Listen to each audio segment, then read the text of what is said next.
रहे हैं तो आपका ज्यादा फोकस ऑथर की बायोग्राफी पे होगा। Okay, got my point.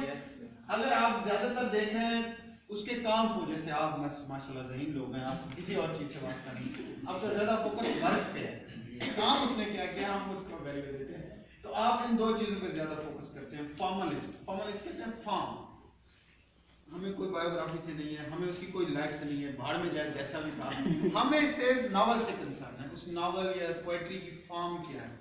जब आप जजमेंट इवैल्यूएशन उस फॉर्म की करेंगे तो आपकी अप्रोच फॉर्मलिस्ट अप्रोच होगी। ओके, जब आप ऑथर की लाइफ को देखेंगे तो आपकी हिस्टोरिकल या बायोग्राफिकल अप्रोच होगी। क्लियर?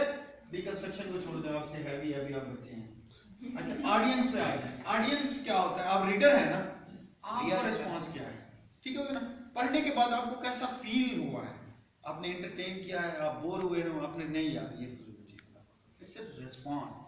जब आप इस क्रिटिसिज्म की तरफ जाएंगे, अब आपका कोई कंसर्न नहीं है बाकी चीजों से, आप इसको सामने रख के रिस्पांस करेंगे। ये इरिटेशन भी, क्यूरियोसिटी भी रीडर रिस्पांस है एक्चुअली। ओके, कोई आपको पसंद है, अब ना क्यों यार यहाँ ये हीरो क्यों मर जाता है, एलिजाबेथ की क्यों शादी हुई है, मुझे इससे कंसर्न है, इस तरह के कंसर्न होते हैं। या इसकी इससे क्यों नहीं हुई, ड्रामों के बाद भी आपका यही हाल होता है, ड्रामा अच्छा था, उसको मर नहीं जाना चाहिए था। This what is this? This is reader response, ये व्यूअर रिस्पांस, ये भी एक क्रिटिसिज्म है। ओके, ये भी एक रिसर्च अप्रोच है, आप इसको भी सामने लेके चलते हैं। आगे चले, रियल वर्ल्ड क्या है? रियल वर्ल्ड में आजकल फेमिनिज्म का बहुत चर्चा है, खवातीन को किस तरह पोर्ट्रे किया गया है, खवातीन के करैक्टर किस तरह के, आपके पेपर में भी इस तरह के क्वेश्चन आते होंगे कि फेमिनिज्म किस तरह है। इसको भी हम डिटेल में देखते हैं। अच्छा, beyond the world, beyond the world ऐसी दुनिया जो इंटरप्रेट नहीं हो सकती रियल वर्ल्ड में। Life of the Lord of the fly में उसने ऐसी बहुत सारी चीजें, बीस्ट, आपने किसी ने बीस्ट देखा था? कोई बीस्ट नहीं था, तो ऐसी चीजें उसने किससे रिप्रेजेंट की थी? सिंबल। तो जब आप इस तरह की रिसर्च लेके चलेंगे तो वो सिंबॉलिक रिसर्च होगी आपकी। ओके, अच्छा, ये जिसमें आजकल आप अपना नावल पढ़ रहे हैं, जिसमें एक कैरेक्टर है वो सोचे जा रहा है, सोचे जा रहा है, बैठा है, उसकी पत्नी दिमाग की बैटरी चल रही है, बातें आ रही हैं, जा रही हैं, जो आजकल वर्जीनिया वुल्फ का नावल आप लोग पढ़ रहे हैं उसमें ये चीज ज्यादा है। तो उसमें आपकी रिसर्च अगर वो अप्रोच लेके चलेंगे तो वो कौन सी अप्रोच हो जाएगी? Psychological approach. अच्छा, ये भी आप लोग पढ़ रहे होंगे, आप लोग नहीं पढ़ रहे होंगे मेरे ख्याल में, वो कौन सा है, एक और सब्जेक्ट है फाइनल सेमेस्टर में। जब आप इस नावल को दूसरे नावल के साथ कंपेयर करेंगे तो उसको इंटरटेक्सचुअल या इंटरटेक्सचुअलिटी कहते हैं। ठीक है ना, ये भी एक अप्रोच है रिसर्च की, इसको थोड़ा थोड़ा अंडरस्टैंड कर लो। आपकी जो भी क्रिटिकल अप्रोच बनेगी या जो क्रिटिकल थ्योरी लगा के आप रिसर्च करोगे किसी लिटरेरी पीस में, वो इन 8 में से किसी न किसी एरिया में होगी। ओके, इसको थोड़ा सा समझ आ गया? अब मैं डिटेल में इनमें से हर एक आप लोगों को समझाता हूँ, बस हम जल्दी जल्दी इसको समझ लेते हैं। सबसे पहले ये रीडर रिस्पांस क्रिटिसिज्म। रीडर, आप रीडर हैं, आपको जो चीज भी उस पर आपने देखी है, आपको पसंद आना शुरू हुई है, आपने उसी पे स्टार्ट कर दिया। Okay, you got my point?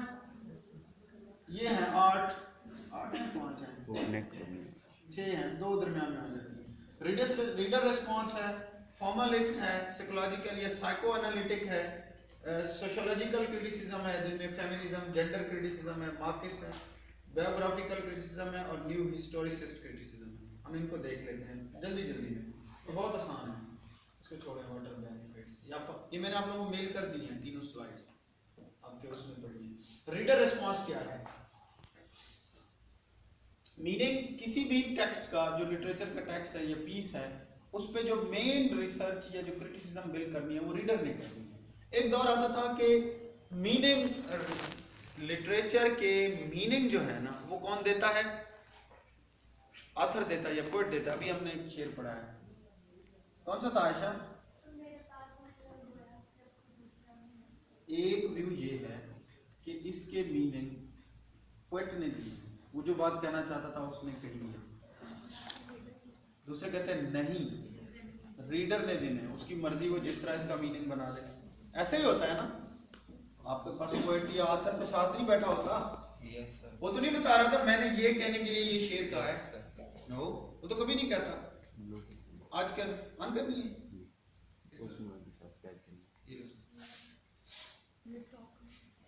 Reader, तो रीडर के साथ पोएट